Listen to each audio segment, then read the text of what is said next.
6 minutos de la mañana. Les recordamos que en www.revistatrinchera.com/comunidad participan por una pizza de Kenoma, así que yo que ustedes me apuro porque qué mejor que ganarte un premio de este estilo. Un fin de mes, un fin de semana, la verdad no hay razón para que no se apuren a registrarse. Vamos a hablar de algo que, bueno, como les venimos diciendo, queda muy poquito para las elecciones del 7 de septiembre. Estuvimos hoy haciendo un repaso de las novedades a nivel nacional, pero ahora nos vamos a venir al ámbito local, al ámbito, bueno, provincial también, porque estas elecciones afectan y en realidad atraviesan a toda la provincia de Buenos Aires, pero en este momento vamos a meternos en el Consejo Deliberante porque está aquí en el estudio Emilio Scamaitacuri Juan Manuel Granillo Fernández, concejal actual en la Ciudad de La Plata y candidato a la renovación de su banca en la lista de Fuerza Patria. Buenos días, Juan, ¿cómo estás? Gracias por venirte hasta acá. ¿Cómo andás, Delfito? Bien, gracias. Siempre es un placer venir a Radio Trinchera. Bueno, muchas gracias. Sí, sabemos, no es la primera vez que andás por acá por el estudio y eso realmente se agradece. En este caso, decíamos en campaña electoral, una campaña muy corta, o por lo menos cómo se está viviendo para el afuera y me imagino que para el adentro de los candidatos también. Pero bueno, vos nos vas a poder contar un poco mejor cómo viene, queda nada más que una semana, cómo viene siendo el trabajo y la recepción también de la calle, ¿no? Sí, es una campaña distinta a la que estamos acostumbrados, una campaña corta. También, y esto lo ponemos en valor, una campaña que está determinada por la decisión que tomó el gobernador Axel Kicillof en su momento de desdoblar las elecciones, que no fue exenta de discusiones internas, y creo que fue una buena medida porque nos permite poner en valor, en este caso, la gestión local, la gestión del intendente Alac, con también las inversiones que está haciendo el gobernador en la Ciudad de La Plata. Y por supuesto también contrastar ese modelo de gestión que estamos llevando adelante acá en la ciudad con el modelo de Milei, que es completamente opuesto, un modelo que pretende que el Estado no intervenga en las cuestiones esenciales, en la obra pública, en la protección de los sectores más débiles. Bueno, nos permite contrastar con hechos concretos cuáles son los dos modelos en pugna y en La Plata, bueno, presentar un modelo de gestión con planificación. Y bueno, eso además digamos, todo esto que se viene haciendo, desarrollando en la Ciudad de La Plata, nos permitió salir a hablar con los vecinos y las vecinas y contarles en términos concretos, explicarles no solamente qué es lo que estamos viendo haciendo y ellos ven, porque hoy se ven obras en todos los barrios, sino también qué es lo que queremos seguir haciendo y cuál es el norte de esta gestión. Y una cuestión muy importante que siempre lo marcamos, que es este contraste muy importante también con la gestión anterior en la Ciudad de La Plata, ¿no? Con la gestión de Garro. Gestionar, digamos, o realizar sin planificar es improvisar, y solo planificar sin gestionar o sin realizar es teorizar. Entonces, nosotros conjugamos las dos cuestiones, creemos que hay que hacer, pero primero hay que planificar, y por eso también es la justificación o la explicación de por qué los primeros meses se comentaba mucho esto de que la gestión no arrancaba, que pasaba, que estaba lento. Bueno, en realidad se estaba ordenando el municipio por un lado y planificando por otro lado cuáles eran las medidas que íbamos a tomar y las acciones concretas en el territorio. Juan, con respecto a esto, sos de los concejales que les tocó los dos últimos años de mandato de Julio César Garro al frente del municipio. Recién nombrabas un poco, bueno, las situaciones tan complejas, no solamente presupuestarias, de irregularidades, de escasa, iba a decir, pero de nula planificación en general de la ciudad, y que continuó los 2 años, o sea, quedaron en el medio, entre el término de la gestión de Garro y el comienzo de la gestión de Alac. Recién marcabas algunas diferencias muy concretas. En el marco más del desarrollo del Consejo Deliberante, ¿cuál crees que han sido algunos de los avances más importantes que han logrado hacer, y sobre todo teniendo en cuenta lo que quedó, ¿no?, de la ciudad? Sí, mira, primero, como bien decís, nos tocó ser parte de 2 años en un consejo con una minoría importante. Éramos 10 concejales, hoy seguimos siendo 10 concejales, pero eran 14 de un bloque unificado del oficialismo de Julio Garro. Y esos 2 años nosotros vimos la parte que no nos gustaba, que nos plantábamos, que lo peleábamos, y que, bueno, pudimos por lo menos dejar sentada nuestra postura, pese a que perdíamos las votaciones, cuando venían las ordenanzas de excepción al Código de Ordenamiento Urbano, parte de la gran problemática que tenemos hoy en día en la Ciudad de La Plata en términos de desintegración territorial y de desigualdad. Tuvimos oportunidad en su momento de plantear la cuestión de la mesa judicial que había armado Vidal, que parece que fue hace mucho tiempo, pero no fue hace tanto tiempo. Bueno, un montón de cuestiones que nosotros plantábamos bandera, pero bueno, era difícil porque efectivamente éramos 10 contra 14 y el bloque de los 14 era monolítico, bien cerrado y no había ninguna discrepancia ahí, los 14 se movían en conjunto. Estos 2 años, o año y medio, un poquito más, desde que asumió el intendente Alac, seguimos siendo 10 concejales, el bloque opositor se fragmentó, que en su momento era oficialista, bueno, se fragmentó, además ingresaron concejales de La Libertad Avanza, con lo cual es una conformación distinta. Nosotros no tenemos mayoría, pero somos el bloque mayoritario de 10 concejales. Pero bueno, nos implicó hacer un ejercicio muy importante de búsqueda de consenso y de diálogo, porque si no, no hubiésemos podido sancionar ninguna de las ordenanzas que eran importantes para poner en marcha la gestión.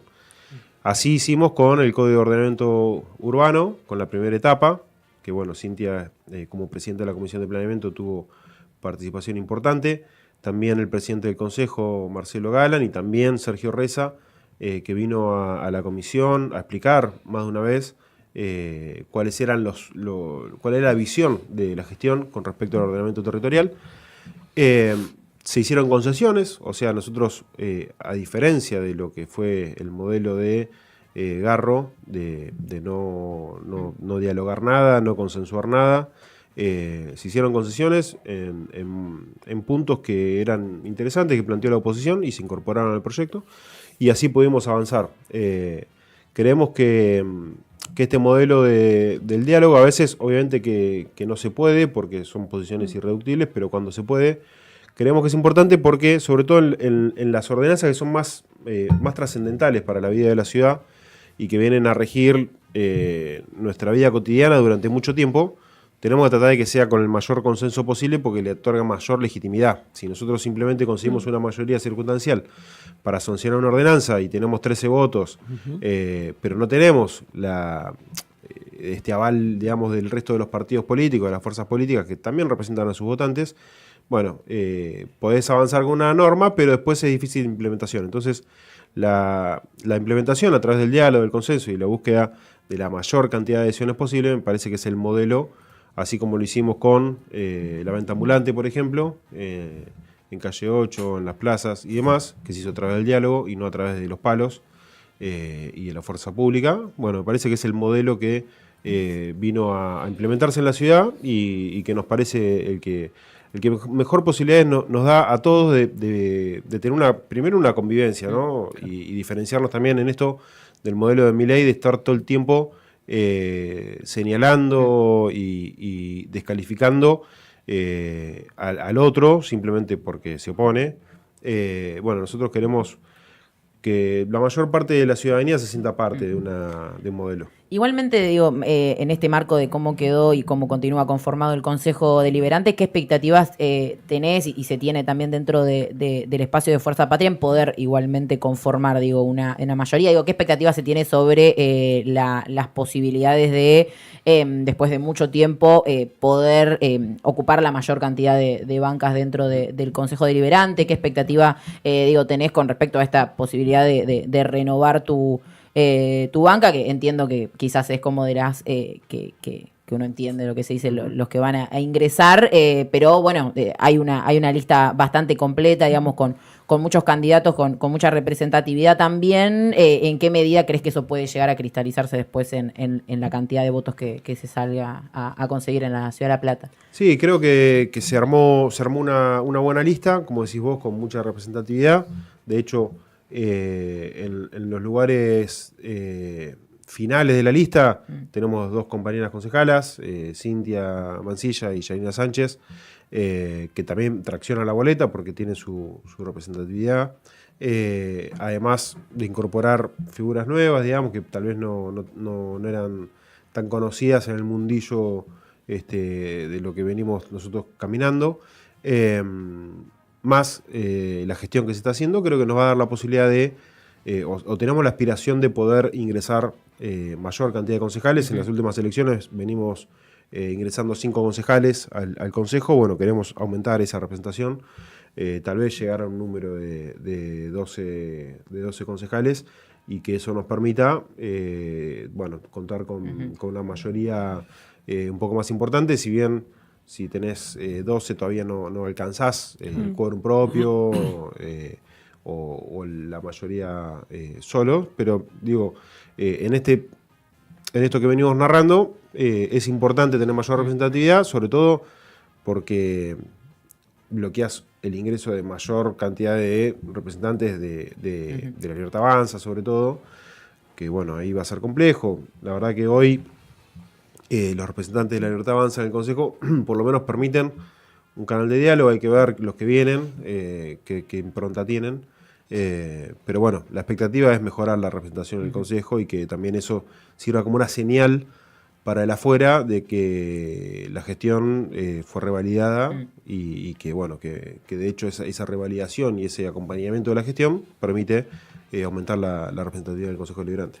Juan, con respecto un poco recién nombrabas al gobierno libertario, un poco venimos viviendo este experimento, esta experiencia hace un año y 8 meses, traumática experiencia para el pueblo argentino. En el caso del Consejo Deliberante vemos algunos traspasos o algunos movimientos, transferencias, podríamos decir, los futboleros, de cambio de camiseta, sobre todo acomodándose a los tiempos políticos en los que parece que esta tormenta violeta se ha comido al PRO, no solamente aquí en la Ciudad de La Plata, sino también vemos en distintas provincias incluso.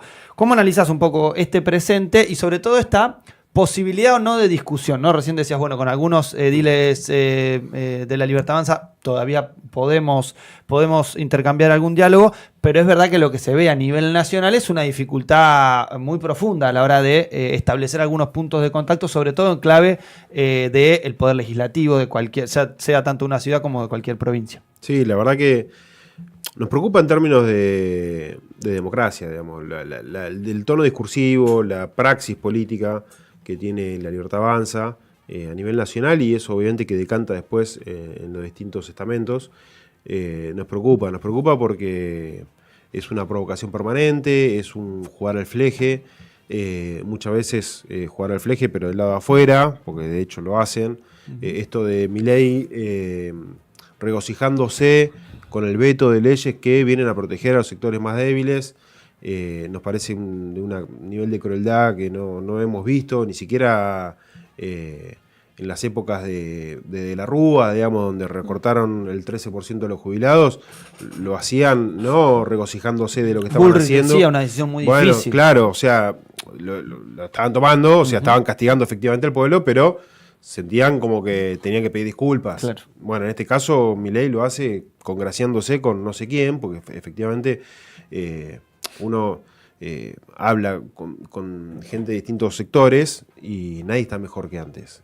Y encima de eso, vos te vanagloriás de lo que estás haciendo, pegándole a las personas con discapacidad, a los jubilados. Bueno, creo que es un modelo que exacerba la confrontación permanente, pero no con digamos, contraponiendo dos modelos que vos podés decir, bueno, la verdad que yo creo que es por acá, ellos por allá, y más o menos los dos vamos en un sendero que es, bueno, ¿cómo hacemos para hacerle la vida un poquitito más fácil a los argentinos y argentinas? Bueno, en este caso es un modelo que no ofrece ninguna expectativa de futuro.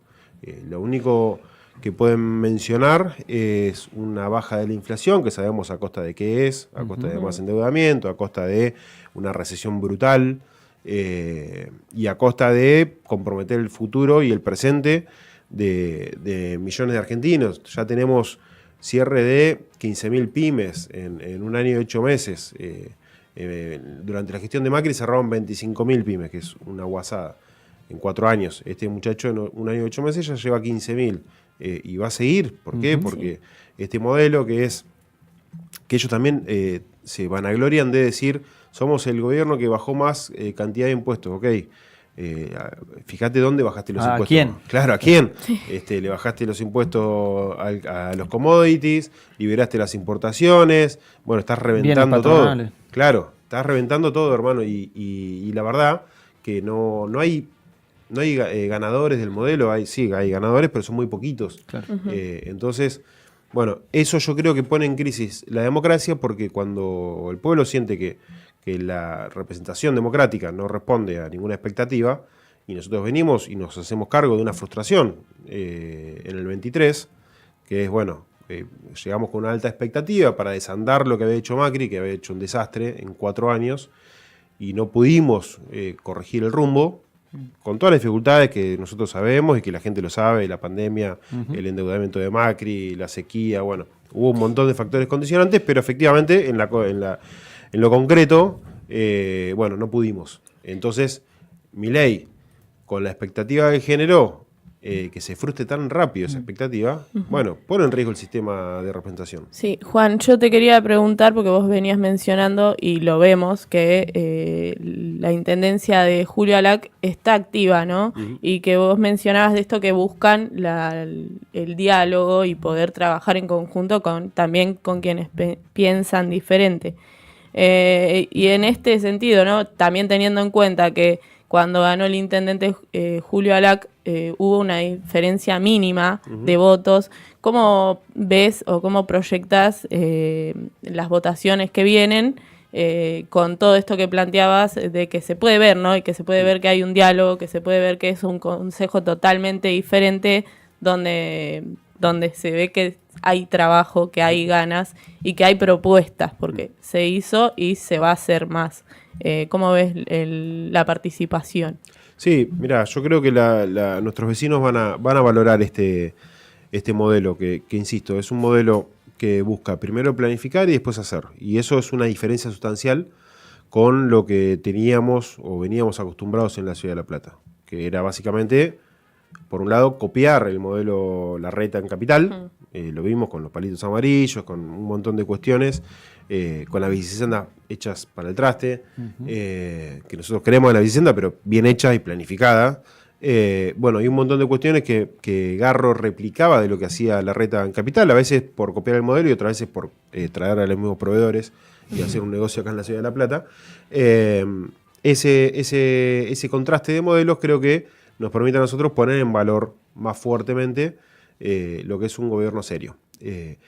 Y también eso nos permite poder sentarnos a dialogar con otros sectores de la política y que ellos entiendan que lo que estamos haciendo no es para una coyuntura, para esta elección. Es para que la ciudad cambie su perfil de acá al futuro y que incluso los beneficiarios en términos de gestión y de ejecución política tal vez sean opositores, claro, que les va a tocar agarrar si en algún momento ganan el municipio, un municipio ordenado, saneado financieramente, con una planificación en marcha, con obras en ejecución, que bueno, es mucho más fácil que agarrar un municipio devastado como nos toca a nosotros. Entonces, me parece que eso nos permite ese canal de diálogo y que entiendan que en realidad nosotros estamos pensando en una ciudad acá 50 años, no estamos pensando en la coyuntura. En línea con eso me imagino que te iba a preguntar al principio, después vi que justo trajeron acá traje alguno de los libros. Uy, qué bien. Esto que tenía en el auto, perdón. No, está perfecto. Son para que queden acá. Sí, tenemos la biblioteca de Trinchera. La biblioteca. La ciudad inconclusa. Bueno, tu libro que presentaste este año. Sí. Y va, ¿no? Un poco en línea con lo que terminó siendo si se quiere, la apuesta de la campaña, que tiene que ver con la planificación y con las obras en el centro de la agenda.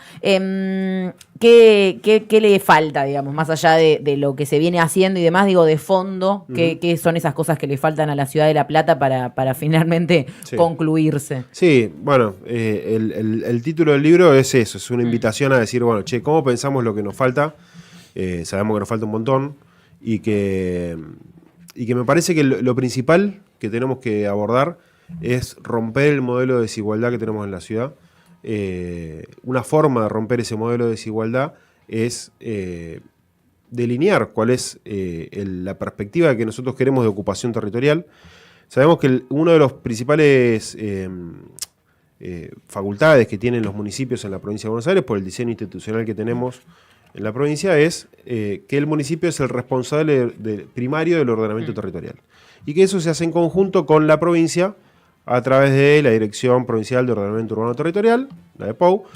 Bueno, y eso, cuando no sucede, cuando no hay diálogo entre esas dos partes, bueno, lo que sucede es lo que tuvimos con Garro, que es el Festival de Excepciones al Código, y una ciudad completamente desordenada. Una ciudad que estaba conformada en su mancha urbana en 250 kilómetros cuadrados y que con estos factores de régimen de excepciones se proyectaba llegar a 450 kilómetros, o sea, 200 casi kilómetros el doble. más, casi el doble de ocupación, sin prever cómo hacemos para dotar de servicios a todas esas nuevas áreas. Que muchas veces nos quedamos con algunas cuestiones, pero en realidad involucra todo lo que hoy se le carga al municipio y que los municipios se tienen que hacer cargo, digamos, no es solamente agua, cloaca, electricidad, gas, sino también recolección de residuos, transporte, educación, salud, seguridad. Digo, es una parva de guita, por eso decimos, y esto forma parte también de la causa penal que inició esta gestión contra la anterior, 1.500 millones de dólares fue el negocio de estos 435 loteos ilegales y 700.000 millones de pesos el pasivo que le queda al municipio para dotar de servicios mínimos a todas esas áreas. Entonces, bueno, la no planificación tiene consecuencias concretas que muchas veces el vecino o la vecina desprevenido o que no le llega bien el mensaje puede desconectarlo, decir, bueno, no, en realidad esto es tu problema porque vos me estás tendrías que dar claro, servicios. Claro, en realidad, bueno, hay que ver dónde surgió el problema, y el problema surgió efectivamente cuando la ciudad dejó de planificarse. Y bueno, yo lo que pongo ahí en valor en el libro es, primero, cómo surgió la ciudad de La Plata, cómo se planificó, cómo se desarrolló los primeros años, qué nos pasó en los primeros 100 años de vida de la ciudad, en el cual crecimos 80 veces en población, y se empezó a desdibujar los contornos que se habían previsto idealmente, cómo tenemos desvinculados un montón de barrios en la ciudad, qué le pasó a otras ciudades que fueron planificadas. Ahí comparo Washington y Brasilia con La Plata, que son ciudades que también se planificaron y tuvieron destinos distintos. Y bueno, ¿cuál es la perspectiva de la ciudad en relación a las potencialidades que tiene? Y pongo mucho el foco ahí en lo que es la economía del conocimiento. Creo que se está trabajando, pero hay que profundizar muchísimo más. Tiene un peso muy importante en la economía local. La economía del conocimiento es el 26% del Producto Bruto Local, duplica lo que es el promedio provincial de los municipios. Tenemos, bueno, una comunidad universitaria muy, muy importante. También estamos por encima, duplicando el promedio provincial de personas, de vecinos que egresan de la universidad. Bueno, todo ese bagaje hay que aprovecharlo. Sí, tenés una herramienta ahí no explotada al máximo. Totalmente, y lo tenemos acá. Tenemos las 4 universidades, 29 centros de investigación. Tenemos el cordón frutícola, que también tenemos que avanzar. Ahora se terminó un censo después de 20 años y sabemos exactamente cuántas hectáreas tenemos cultivadas, cuántos productores están trabajando ahí. Bueno, el sector industrial, con el Parque Industrial 2, creo que hay avances y hay una perspectiva de por dónde tiene que ir el desarrollo del municipio, y tenemos mucha potencialidad, pero también tenemos mucho, digamos, así como tenemos eso, lo decimos siempre, somos la capital nacional de los asentamientos, de los barrios populares, de la villa de asentamientos, y eso forma parte de nuestra ciudad. No podemos hacer como dicen los libertarios, los que viven en barrios populares son delincuentes porque usurparon. Bueno, tenemos cerca de un cuarto de la población de La Plata viviendo en esas condiciones, sin acceso a servicios básicos y con viviendas precarias. Bueno, tenemos que trabajar sí o sí en las dos cuestiones: desarrollar la ciudad e integrar integrarla urbanamente. Juan, cuando nos acercamos a estos ejes o a estas discusiones, sobre todo en clave de planificación, lo que podemos observar rápidamente, abuelo de pájaro, sin zambullirnos en el libro ni en otras discusiones de planificación, la necesidad de años, ¿no? Sí. La necesidad de no solamente de la planificación de la gestión, sino la necesidad de la continuidad de mandatos. Total. Algo que hoy en la dinámica electoral, sobre todo, funciona muy en el descarte, ¿no? Esto de que se discute las gestiones indefinidas o se discute si un mandatario lleva 20 o 26 años en el poder. Y cuando analizamos estas proyecciones así de largo plazo, bueno, hablamos de que hay una necesidad de por lo menos un proyecto, no sé si el mismo candidato, pero al menos una misma línea, una misma proyección hacia adelante. ¿Cómo analizás un poco esto, particularmente en el escenario acá platense y sobre todo también en relación a la fuerza propia que nos alberga como militantes, digamos, que también obviamente tenemos nuestras tensiones internas? Sí, totalmente. Yo creo que los modelos exitosos de gestión que nosotros vemos en otras ciudades se dieron a través de la continuidad. A mí me tocó formar parte del primer mandato de Mariano Cascallares, el almirante Brown, 2015-2019. En esos años fui funcionario de él. Y la ciudad venía de un proceso de degradación parecido al que tuvimos nosotros acá, con intendentes que habían ido de un partido a otro, Justosi en ese momento, que era el peronismo, después se fue al Frente Renovador, después se fue al PRO, y eso desorganizó completamente la gestión de una ciudad que tenía muchas carencias. Y hoy, después de 10 años, la ciudad tuvo una transformación muy importante en materia de obras, básicamente, y de planificación. Lo tenemos también en el caso de Ensenada, por ejemplo, que tuvo una continuidad importante.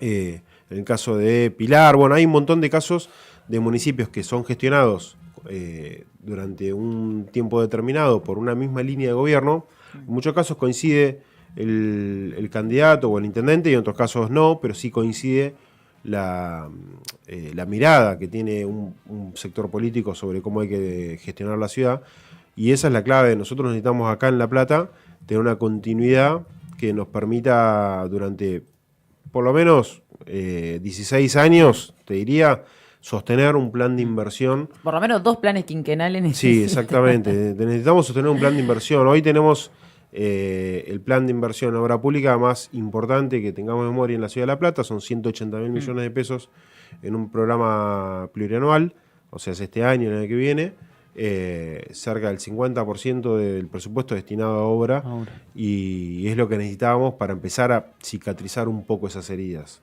porque tenemos muchos déficits, muchos, 7.000 cuadras por asfaltar, tenemos faltante en el recorrido de colectivos, falta de acceso al agua y a la cloaca. Bueno, todo eso no se hace solo, no lo va a hacer el mercado, ni lo van a hacer los vecinos poniéndose de acuerdo. Entonces, bueno, lo tenemos que hacer nosotros. Yo una última, Juan, como para obviamente agradecerte. Primero, feliz día. Porque sos abogado y hoy estábamos diciendo, hacíamos referencia. Nosotros decimos que preferimos saludar. Me dijo que no era el día que no diga feliz día del abogado. Yo dije, porque era por Alberdi. Yo dije, los compañeros les gusta que le digan el 31. Le preguntamos a Juan y dijo, me va cualquier día. Sí. Dijo, me va cualquier día. Yo me saludo, hoy temprano saludé con los colegas, nos saludamos. Hay que saludar, sí. Está bien. Doble. Y se saludan los 2 días. Algunos usufructan los 2 días para festejar también. Siempre es buena ocasión para festejar. Claro, pero me interesa la opinión saliendo ya de la Ciudad de La Plata y sobre todo analizando gran parte de los escándalos de este año y medio, sobre todo de esta gestión. En tu óptica como abogado, principalmente porque nosotros la vemos muy en clave del efecto noticioso que nos generan, y estamos medio cansados de esta caída en la indignación, sobre todo incluso cuando algunos colegas opinan de lo que pasa y de lo que sucede, pero vemos una catarata de escándalos que realmente no tenemos memoria hacia dónde ir. Quizás sí, en la década del 90 quizás es de los momentos más parecidos de situaciones de estas, pero en términos de la profesión, ¿cómo ves todos estos movimientos? Mirá, una conclusión rápida. A mí me tocó intervenir cuando hicimos el repudio al fallo de la Corte por el fallo de la causa vialidad. que condenó a Cristina. Y lo dijimos bien claro, era una jurisprudencia novedosa de la Corte, que básicamente lo que decía es que el presidente no puede estar ajeno a lo que sucede debajo de su órbita. Conclusión, con esta jurisprudencia de la Corte, esta composición de la Corte y estos escándalos que estamos teniendo, Milei va preso. O sea, no hay mucha alternativa. Si aplicamos la misma vara, cosa que no es habitual en la justicia argentina, pero si aplicamos la misma vara, estamos hablando del máximo tribunal, no hay forma que esto no termine con Milei preso. ¿Por qué? Porque son muchos los relatos, los hechos, las denuncias, desde incluso antes de asumir esta gestión, con la venta de candidaturas y demás, y después de asumir la gestión, con funcionarios que decían que le pedían plata para asumir un cargo, bueno, ni hablar del caso Libra, con personajes que decían que les cobraban para sentarse a hablar con el presidente y que después iban a pasar cosas mágicas, y pasaron, porque Milei tiró un tuit con una moneda que era una estafa.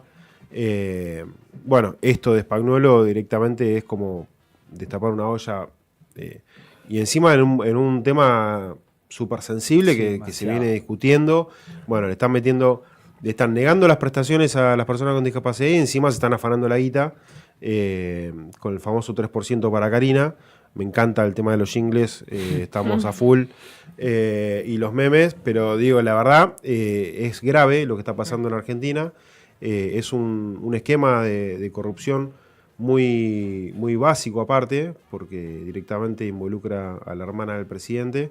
En ese punto está claro que más allá de la jurisprudencia esta de la Corte, que hicimos que supuestamente el presidente tiene que saber todo lo que pasa de ahí para abajo hasta el último jefe de departamento, es la hermana, y sin duda que Milei y la hermana es una sola persona, él lo dijo más de una vez. Entonces me parece que bueno, que esto va a tener implicancias, no sé en qué tiempo, en qué momento. La justicia suele actuar después de que las personas dejan el poder, pero bueno, a excepción de Mauricio Macri, ¿no? Claro. Creo que sí, en ese caso nunca. Creo que bueno, que ya hay denuncias en marcha y que esto va a ir evolucionando, y que bueno, que en términos de responsabilidad judicial va a terminar mal, en términos de responsabilidad política puede terminar mal, porque se van acumulando los hechos, los escándalos, y bueno, obviamente que el resorte institucional que tiene una república es, en su caso, un juicio político. Yo no digo que haya que hacerlo ahora, pero que, bueno, si esto sigue avanzando, escalando, indudablemente tampoco podemos someter a los 47 millones de argentinos a un tipo que está claramente desorbitado y que encima nos está afanando por la cara. Entonces, bueno, creo que estamos en un camino vidrioso, si se quiere. Bien, Juan, bueno, vamos llegando al final. Hemos charlado un montón de cosas, pero bueno, por último decíamos, estamos en nada, que 6 días, 7 días, no quiero decirlo mal, pero el domingo próximo son las elecciones en toda la provincia de Buenos Aires. Última, digamos, sensaciones, ¿cómo vienen las recorridas? ¿Qué sienten también un poco de la respuesta de la gente? La verdad, sentimos que la gente está muy agradecida por lo que se está haciendo. A casi todos nuestros vecinos y vecinas tienen una obra cerca de la casa que le llegó o que le va a llegar próximamente, porque este es un plan de obra que sigue. Tan agradecidos con la recuperación del espacio público. Entendíamos todos que no podíamos seguir con un Estado que miraba para otro lado mientras cada uno se arreglaba como podía. Que entienden que hay una gestión que vino a manejar la cosa pública en la Ciudad de La Plata de manera seria, y es la devolución que tenemos en la calle. Después, obviamente, que siempre hay algún reclamo, che, no, pero la basura esto, o ayer le robaron al vecino. Bueno, esas cosas están, pero también comprenden que nosotros venimos a traer un plan serio para la ciudad, y tengo mucha expectativa que nos van a acompañar el domingo 7 de septiembre, que nos van a permitir ratificar el rumbo en la Ciudad de La Plata, que Axel va a resultar fortalecido en esta elección provincial, porque nos va a ir muy bien en muchas secciones, en la tercera ni hablar, nos va a ir bien en la segunda, en la cuarta, en la octava, en la primera vamos a dar pelea, y en la sumatoria total de los votos de la provincia vamos a haber ganado la elección.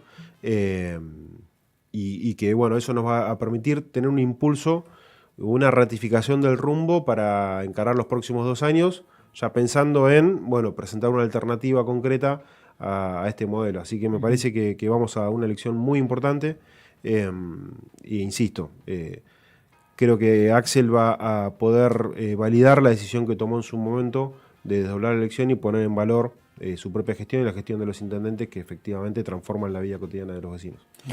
Bueno, te agradecemos, Muchas Juan, gracias, Juan. por Gracias. venir, bueno, por los libros que serán parte de la biblioteca. Si hay 2, ¿los 2 quedan? Sí, Bueno, sí. uno va para la mía. No, vos no puede ser que Siempre te hace roben lo todos mismo. los libros. Siempre que- hace lo Dos. mismo. Y bueno, les mandamos un saludo a todos los que están escuchando, están comentando ahí, también haciendo aportes sobre lo que vamos hablando, así que quédense del otro lado, que queda un rato más de este programa del día de hoy. Y ahora te tiré, perdón, Facu, te tiré todo el bolazo. Ahí, ahora sí, un poco de música.